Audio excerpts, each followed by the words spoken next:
as it goes to the NFL teams, as it relates to the teams to watch out for in the NFL, you'd be surprised.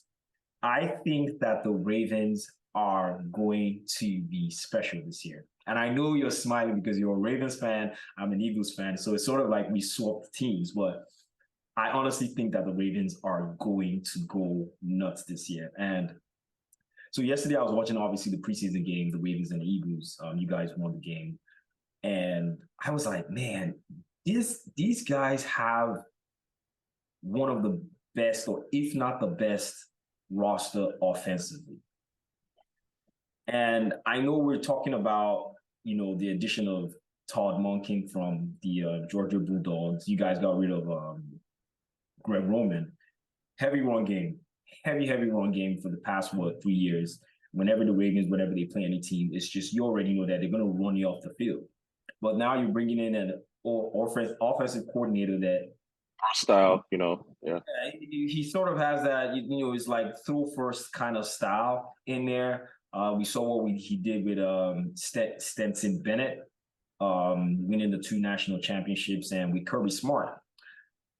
And that's a different style. So with that new addition, and then you bring in Zay Flowers, Nelson Aguilar, Odell Beckham, and you have the old guys, Sean Bateman, yeah. Bro, I am like, this team is going to be lights out. And I remember there was a time where a lot of people were talking about how Lamar Jackson can't throw the ball.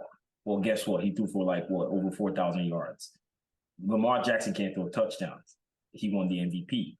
So clearly we've seen that this guy can throw the ball. He can win you games throwing the football.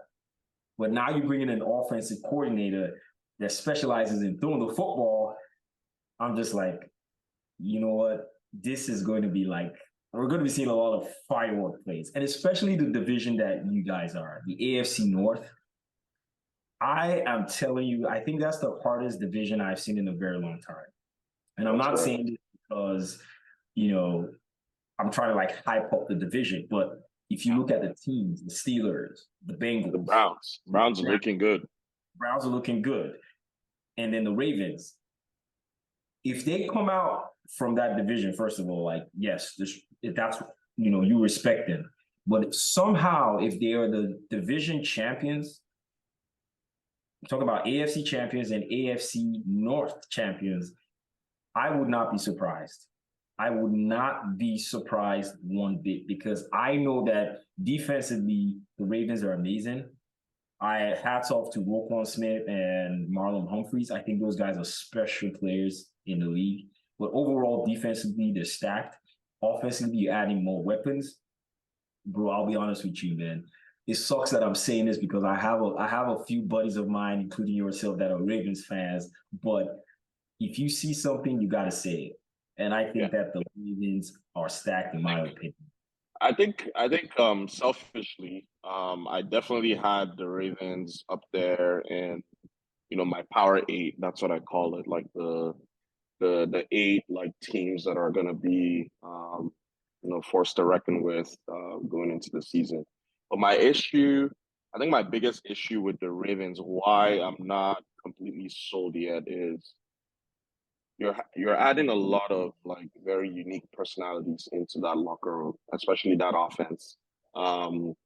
Yes, the whole Dell project, I'm excited for that, but with him comes a lot of baggage, and you already have a superstar in Lamar Jackson, who also has a point to prove, but we know that Lamar's biggest weapon is his foot. So exactly what you mentioned in the Jets situation, what starts to happen to Odell when he's not getting touches? Now Rashad Bateman is clearly most likely going to be our number 1 option, right? So what does that do to the locker room dynamic, right? You have a very young team, you have a brand new offensive coordinator who is also trying to gain trust with the offensive team. So I think that's where I'm kind of on the fence with the Ravens, where if it works, it's a situation where if it works, it's going to work really, really well. But if it doesn't, I feel like it's one of those like experiments where Odell could be gone before halfway through the season. Like that's Wait, hold on. Gone as in like injury wise, or that he's contract wise. just like traded or something, like lose favor with the team. I don't think so. That's a stretch. I don't know. I don't know about that. Yeah, Like, I mean it's his track record. So what would you think it's his would be track. the reason for that to happen? So like I said, like I think Odell, like post injury, obviously he's finally gotten that ring now, but I feel like he still wants to prove that he's one of the best receivers in the league. And the receiver position, I mean, you know this, like it's the position, it's the offensive position that relies the most on the quarterback. Like your receiving core, and we'll talk about a few players later on in the show, but if your quarterback is just out of favor with you, like there's just nothing you can do. And I'm very, very curious to see how that relationship pans out. That's why I feel like, and Odell being a very large personality, I feel like he thrives under a lot of chaos and drama. So he might tend to say some things in the media or like press conferences that might be taken like the other way, but or taken out of context where he maybe implies that if he gets more touches that he can demonstrate what he's able to do. Well, I can guarantee you the next day, like the tabloids are gonna say, Odell implying that he's not getting thrown to by Lamar Jackson. Then they start to, create friction, and then, you have these situations. And then on the flip side, you have a Lamar who's like excited to play with Odell. Now, does he go away from the things that has made him Lamar Jackson over the last 4 years? Does he now default to a pass first quarterback? I don't think we're going to go to the next level if Lamar is necessarily like a 70% thrower of the ball.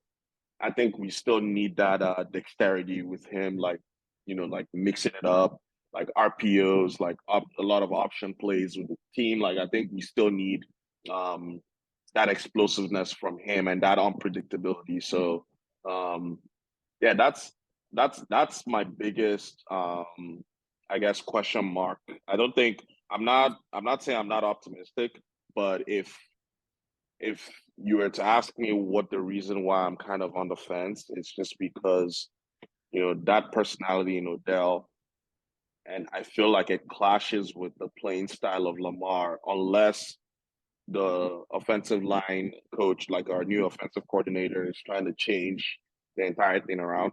Obviously, yesterday, not a lot to go off of. We started Tyler Huntley, so we're not really sure. I'm not really gonna take too much away from that first game, but I think once we get into game 3, game 4 of preseason, we can start to see some of the schemes they're trying to run.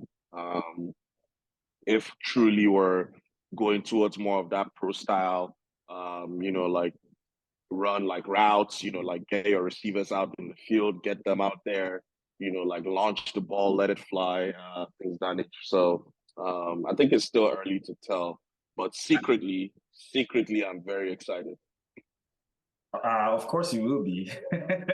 You guys have one of the best receiving cores in the league. But I do see your point. I do see your point. One thing I want to add to that is I think Odell has gotten to a level where he's more mature. I can see him having his little diva moments, as they call them, diva wide receivers. But I think Odell has gone to a point where he's gotten a ring. He's a Super Bowl champion forever. He's gotten the Pro Bowls. He got his $15 million yearly deal this year. So I feel like he's coming with a veteran presence to kind of coach up the younger guys and play his role in the game. I don't even think he's trying to even, present himself as that wide receiver that's gonna mumble if he doesn't receive the ball.